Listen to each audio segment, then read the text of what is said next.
உருளைக்கிழங்கு சிப்ஸ், மரவள்ளி chips, பாகக்காய் chips இந்த மாதிரி சிப்ஸ் வகைகள் அடுக்கிட்டே போலாம். அந்த வகையில இன்னைக்கு வந்து பலாப்பழ சிப்ஸ் இதுக்கு உண்டான பிரிப்பரேஷன் மெத்தட்ஸ் தான் நம்ம இன்னைக்கு வந்து நம்ம பார்க்க போறோம். இதுக்கு உண்டான மெஷின் தான் நம்ம பார்க்க போறோம். இந்த மெஷின் பலாப்பழத்தை நீள நீளமா கட் பண்ணி கொடுக்கிறதுக்கு உண்டான மெஷின்ங்க இது. பலாப்பழ சிப்ஸ் தயாரிக்கிறது அப்படிங்கிறது நமக்கு ரெகுலரா பண்ணக்கூடிய ஒரு மெத்தட் கிடையாதுங்க. அதுல நிறைய மெத்தட்ஸ் இருக்கு. அதை நீங்க கத்துக்கணும். பட் இன்னைக்கு நாங்க சொல்றது வந்து பாத்தீங்கன்னா பலாச்சோலைகளை எப்படி நம்ம வந்து நீள நீளமா ஸ்லைஸ் பண்றது, மெஷினை வச்சு பண்றது, கையில வச்சு பண்றதுங்கிறது ரொம்ப கஷ்டம். ஏன்னா பலாச்சோலை வந்து ஈஸியா வந்து வளைஞ்சு போயிரும். அதனால வந்து அதை கட் பண்றது ரொம்ப ரொம்ப சிரமம். ஆனா இந்த மெஷின் பாத்தீங்கன்னா அழகா வந்து உங்களுக்கு பலாச்சோலைகளை நீள நீளமா சிப்ஸ் வடிவத்துல கட் பண்ணி கொடுத்துரும். அதுக்கப்புறம் நீங்க எடுத்து ஃப்ரை பண்ணி நம்ம பண்ணிக்கலாம்.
இந்த மெத்தட் வந்து சாதாரண ஃப்ரையிங் மெத்தட்ல பண்ண முடியாதுங்க. இதுக்கு உண்டான வீடியோ வந்து நம்ம அடுத்தடுத்து வர வீடியோக்குள்ள நம்ம போடுறோம். இன்னைக்கு வந்து பாத்தீங்க அப்படின்னாக்கா பலாப்பழத்தை வந்து எப்படி வந்து ஸ்லைஸ் பண்ணலாங்கிறத பத்தி மட்டும் நம்ம இன்னைக்கு போடுறோம். சோ இந்த பலாப்பழத்தை வந்து நீங்க ஸ்லைஸ் பண்ணணும் அப்படின்னா நீங்க கொஞ்சம் ஃபுல் ரைப்னானது பலாப்பழத்தை எடுத்துக்க கூடாது.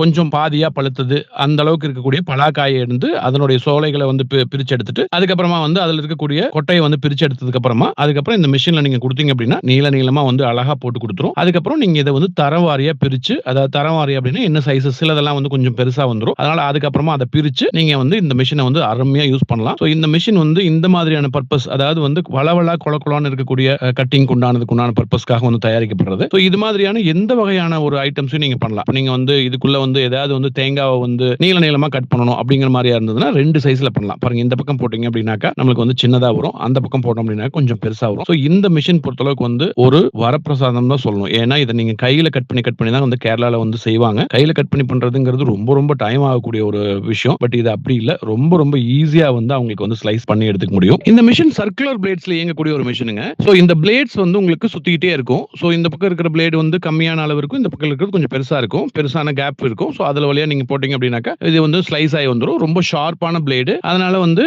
இதனுடைய ஷார்ப்னஸ் மங்கி போகாம இருக்கணும் அப்படின்னா நீங்க இதுல ஹார்டான பொருட்கள் எதுவும் யூஸ் பண்ண முடியாது. ஒன்லி இதுல இலை கோசு சிப்ஸ், இந்த பலாப்பழ சிப்ஸ் இதை வந்து நம்ம யூஸ் பண்ணோம்னாக்கா அருமையான ஒரு மிஷினா இது இருக்கும். இது 10-15,000 கிலோ வரைக்கும் நீங்க வந்து பிளேடுகளை சேஞ்ச் பண்ணணுங்கிற அவசியம் இல்ல. நீங்க அதுக்கப்புறமா வந்து பிளேட் வந்து நம்ம கிட்ட அவைலபிள் இருக்குங்க, நீங்க சேஞ்ச் பண்ணிக்கலாம். இந்த மிஷின் 1 ஹவருக்கு பாத்தீங்கன்னா 60 கிலோ அளவுக்கு வந்து நீங்க வந்து ஸ்லைஸ் பண்ண முடியும். நீங்க வந்து இந்த மிஷின்ல ஒண்ணு தாங்க விட முடியும். நான் விட்டு காமிக்கிறேன் இல்லைங்களா, இது மாதிரி ஒண்ணு தான் விட முடியும். குட்டு குட்டா விட்டீங்க அப்படின்னாக்கா உங்களுக்கு என்ன ஆகும்னா அது ஸ்லைஸ் வந்து ப்ராப்பரா வராது. அதனால நீங்க ஒண்ணு விட்டீங்க அப்படின்னாக்கா இது வந்து ஸ்லைசிங் வந்து ப்ராப்பரா இருக்கும். அதனால வந்து 50 கிலோ வரைக்கும் தான் நீங்க உங்களால வந்து இதுல இருந்து கட் பண்ண முடியும். இந்த பலாப்பழ சிப் சம்பந்தமான பல்வேறு தொழில்நுட்பங்களை வர வீடியோக்கள்ல வந்து அப்டேட் பண்றோங்க. அந்த வீடியோ எல்லாம் உங்களுக்கு கிடைக்கணும் அப்படின்னா சப்ஸ்கிரைப் பண்ணிடுங்க, பெல் பட்டனை தட்டி விட்டுருங்க. இன்னொரு நாள் இன்னொரு நல்ல வீடியோல சந்திப்போம். நன்றி, வணக்கம்.